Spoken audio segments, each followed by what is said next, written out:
இந்த மாதிரி ஆளுக்கு கூட ஒரு ஃப்ரெண்ட்ஷிப் வச்சிருக்கிறதோட என்ன கேட்டிங்கன்னா பெட்டர் தேவையில்லை. ஸ்டார்டிங்கில் இவங்களெல்லாம் விடும்போது ரொம்ப சக்கேட்டாக இருக்கும். ஏன்னா நல்லவங்களோ கெட்டவங்களோ கூட்டாளின்னு அவங்க நம்மளுக்குன்னு சொல்லிக்கிறதுக்கு அவங்க மட்டும் தான் இருந்திருக்காங்க.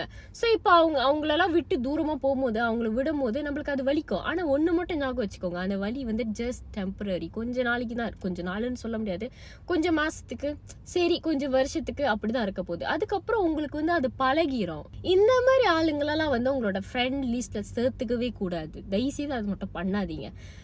உங்களுக்கு வந்து எனக்கு வேற யாரும் இல்லை அப்படின்னு நினச்சிக்கிட்டு பரவாயில்ல அந்த மாதிரி இருந்தீங்கன்னா கடைசி வரைக்கும் நீங்கள் இப்படி தான் இருக்கணும். சில விஷயத்த வந்து விடுறதுக்கு நீங்கள் கற்றுக்கணும்.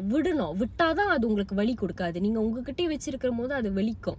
ஏன்னா நீங்கள் எதிர்பார்க்குறீங்களே, எக்ஸ்பெக்டேஷன் ஒன்று இருக்குது. ஸோ எதிர்பார்க்குறது நடக்காத போது அது உங்களுக்கு வலிக்கும்.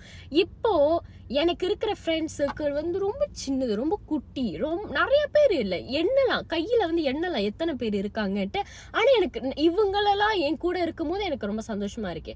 நீங்க நம்ப மாட்டீங்க, என் கூட வந்து ரொம்ப வருஷம் பேசுற ஒருத்தவங்க, அவங்க கூட நான் மாச கணக்கா பேசாட்டி கூட திடீர்னு ஒரு நாள் ஹாய்னு அனுப்புனா அவங்களும் ரிப்ளை பண்ணா நம்மக்குள்ள இருக்கிற ஃப்ரெண்ட்ஷிப் வந்து அது எப்படி அது வந்து நார்மலா தான் இருக்கும். ஓ இத்தனை நாளும் என்கிட்ட பேசாம திடீர்னு வந்து பேசுது பாரு, அந்த மாதிரி ஒரு தாட் வரவே வராது. இன்னொன்று பாயிண்ட்டும் தான் யோசிச்சேன், சொல்றேன் உங்ககிட்ட. என்ன தெரியுமா, சில பேர் பார்த்துருக்கீங்களா, கூட்டாளின்னு சொல்லுவாங்க, ஆனால் அவங்களுக்கு வந்து நம்ம அவங்கள விட நல்லா இருக்கும் போது அவங்களுக்கு பிடிக்காது.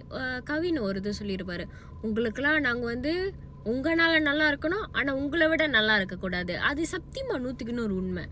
அவங்களுக்குலாம் வந்து நம்ம எப்பவுமே அவங்க கீழே தான் இருக்கணும், அந்த மாரி கூட இருப்பாங்க சில பேர். இதெல்லாம் வந்து வாயில சொல்ல மாட்டாங்க, ஆனால் வந்து அவங்க நடந்துக்கிறதுலே நம்மளுக்கு தெரிஞ்சிடும் எப்படிப்பட்ட கூட்டாளி இது. அவங்களாம் வந்து நம்மளோட வெல்விஷர் இல்லை. இவங்களெல்லாம் கூட வச்சிருந்தீங்கன்னா உங்க வாழ்க்கை வந்து டொக்ஸிக்கா போய் நாசமா போயிடும். நிறையா இருக்கு சொல்லணும்னு சொல்லிக்கிட்டே போகலாம். இன்னும் சில பேர் வந்து நம்மளை தேவைக்காக பாய்ச்சிப்பாங்க, அந்த மாதிரியும் இருக்காங்க.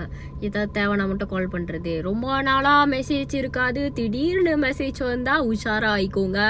ஓ என்னமோ நம்ம கிட்ட இந்த தேவை இருக்கு, அதனால தான் மெசேஜ் பண்றாங்க. தேவை முடிஞ்சதுக்கு அப்புறம் அவங்க அப்படி காணா போயிடுவாங்க. உங்க சர்க்கிளை தயவுசெய்து சின்னதா வச்சுக்கோங்க. உங்க சர்க்கிள் சின்னதா இருந்தாதான் தலைவலி வராது, எந்த பிரச்சனையும் வராது. உங்களுக்கு அது நிம்மதியா இருக்கணும். வாழ்க்கைன்றது வந்து நிம்மதி இருக்கணும். நிம்மதி இல்லாத ஒரு வாழ்க்கை என்னத்துக்கு வாழ்ந்துக்கிட்டு, ரைட்டா? நிறைய பேர் நான் வந்து சொல்ல மாட்டேன் எல்லாருமே கெட்டவங்க நான் சொல்ல மாட்டேன், நல்லவங்களும் இருக்காங்க. ஸோ நீங்க எப்படி உங்க கூட்டாளியை தேடுறீங்க, எந்த மாதிரி கூட்டாளி உங்க கூட வச்சிருக்கீங்க, அது வந்து ரொம்ப முக்கியம்.